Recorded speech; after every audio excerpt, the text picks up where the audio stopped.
আমাকে অভিনন্দন জানিয়ে কোনো লাভ নেই। যদি সত্যি কাউকে থ্যাংক ইউ বলতে হয় তাহলে সেটা বরফিকে বলো। জিও, এই না হলে আমাদের গব্বর সিং, হ্যাঁ, আমাদের সর্দার। জিও সর্দার। কিরে, বর বিদেশে যাচ্ছে, খুব আনন্দ হচ্ছে বল? হ্যাঁ, আনন্দ কি হচ্ছে নাকি দুঃখ হচ্ছে বরফি? বল, বরটা যে বিদেশে চলে যাবে দুঃখ হচ্ছে না?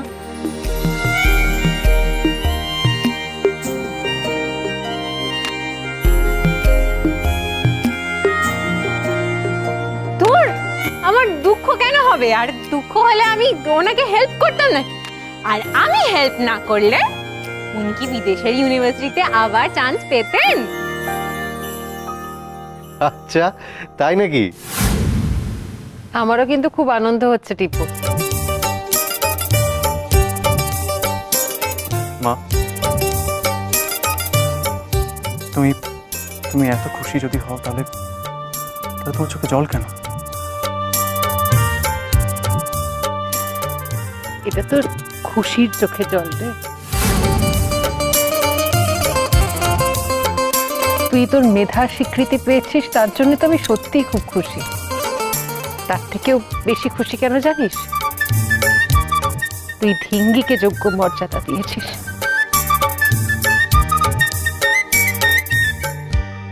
কদিন বাদে আমার টিপু বিলেত ফেরত হবে, এত শিক্ষিত হয়ে বাড়ি ফিরবে, তখন আমার সত্যি খুব গর্ব হবে। কিন্তু আজকের এই মুহূর্তে দাঁড়িয়ে আমার আরো বেশি গর্ব হচ্ছে, কারণ তুই তোর স্ত্রীকে যোগ্য মর্যাদা দিতে জানিস।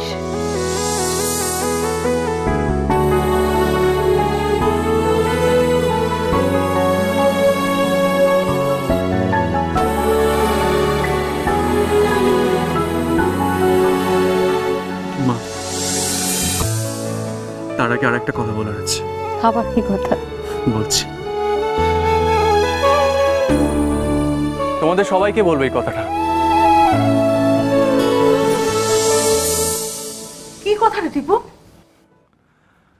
আমি যে ফরেন ইউনিভার্সিটিতে চান্সটা পেয়েছি সেই অফারটা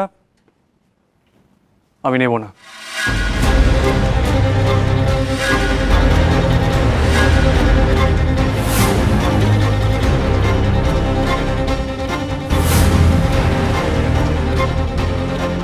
মানে সে কি রে টিপু? অফারটা নিবি না মানে? টিপু, একদম বোকামো করিস না। তুই তো জানিস এইসব সুযোগ বারবার আসে না। আমি জানি না জিজ্ঞাসা করলে আমার প্রশ্নের উত্তর দেবে কিনা, কারণ সবাই মিলে তোমার যেভাবে ব্রেন ওয়াশ করেছে। এনিওয়ে, মানে আমি এখনো নিজেকে তোমার বাবা বলেই মনে করি, তাই জিজ্ঞাসা করছি যে এই ডিসিশনটা তুমি কেন নিচ্ছ? মিস্টার সেনগুপ্ত, সেই উত্তরটা আপনাকে অবশ্যই দেবো আমি। হ্যাঁ, উত্তরটা কি? উত্তরটা হলো আমার মার এখন সব থেকে বেশি আমাকে দরকার। আমি আমার মাকে ছেড়ে কোথাও যাব না, বিদেশে তো নয়।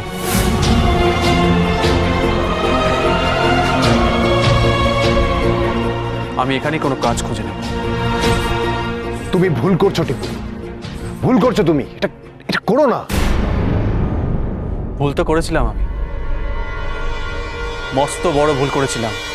আর সেটা কি জানেন? সেটা হলো আমি আপনাকে বিশ্বাস করেছিলাম। আপনাকে আমি ভগবানের মতো ভরসা করেছিলাম, আর সেটাই আমার সব থেকে বড় ভুল।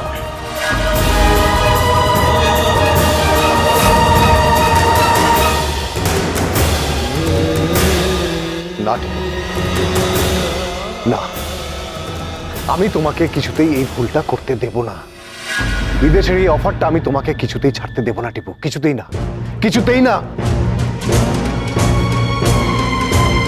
আমি বলছি তোমাকে অফারটা নিতে হবে, নিতে হবে। বেশ, আপনি যখন বলছেন তখন আমি এই ফরেনের অফারটা অ্যাকসেপ্ট করব।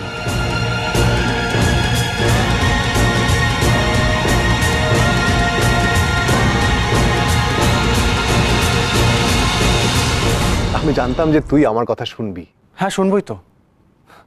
আপনার কথা শুনে আমি বিদেশের অফারটা অ্যাকসেপ্ট করব, তবে একটা শর্তে।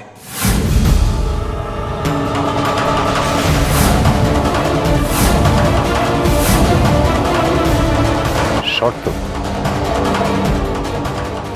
কিসের শর্ত? যদি আপনি দেবীনাকে এই বাড়ি থেকে বের করে দিয়ে সব সম্পর্ক চুকিয়ে ফেলেন, তবেই আমি আপনার কথা শুনবো।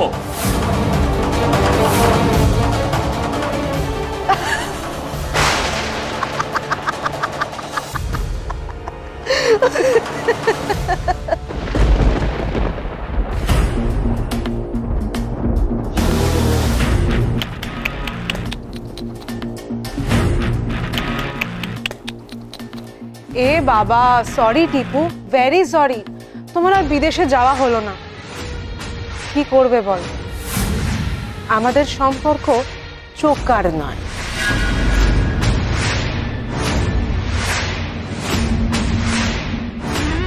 কারণ আমার আর তোমার বাবার, মানে তোমাদের মিস্টার সেনগুপ্তের সম্পর্ক জন্ম জন্মান্তরে।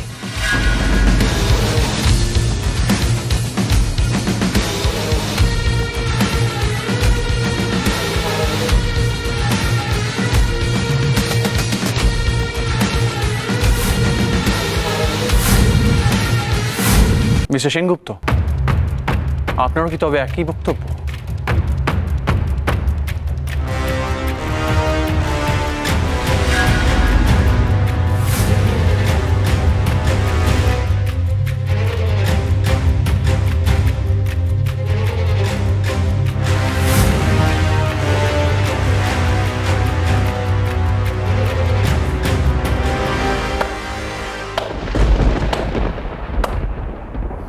বাহ, দারুণ ব্যাপার। এবার বুঝতে পারছেন? এবার বুঝতে পারছেন কেন আমি আপনাকে বাবা বলে ডাকতে পারি না?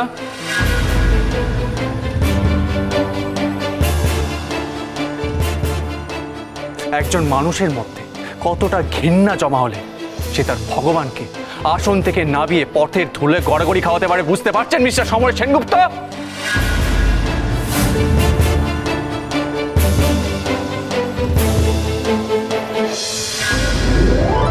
আর তাতে কিন্তু ভক্তের সব থেকে বেশি কষ্ট হয়।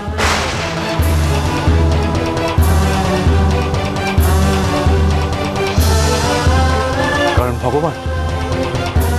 ভগবান তো পাথরের হয়, পাষাণ হয়, ঠিক যেমন আপনি।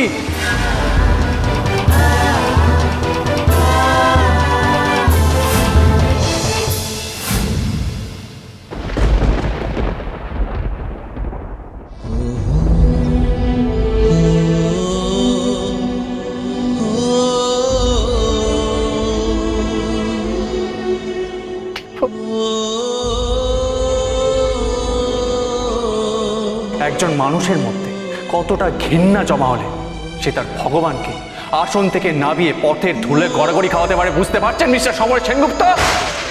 পারছি না টিপু, পারছি না। আমি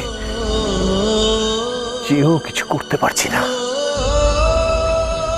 আমি বলতে চাইছি কিন্তু পারছি না বলতে। কেন পারছি না, কেন?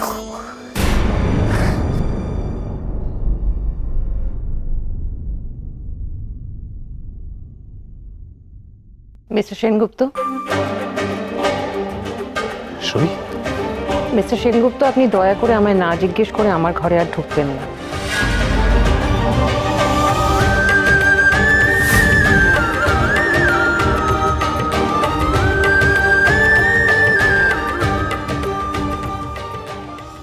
দেবীনা এই বাড়িতে পেইং গেস্ট হয়ে থাকার জন্য কত টাকা দেবে সেটা আমি ডিসাইড করতেই পারি। প্রতিদিনের জন্য 50,000 টাকা করে দিতে পারলে দাও, না হলে বাড়ি ছেড়ে বেরিয়ে যাও। দেখো বরফি, আমি বাড়ি ছেড়ে বেরিয়ে যেতেই পারি, কিন্তু বাড়ি থেকে বেরোলে তো আমি একা বেরোবো না, তাই না? আমার সাথে আমার স্যারও বেরোবে। আমি তো বিসহচরী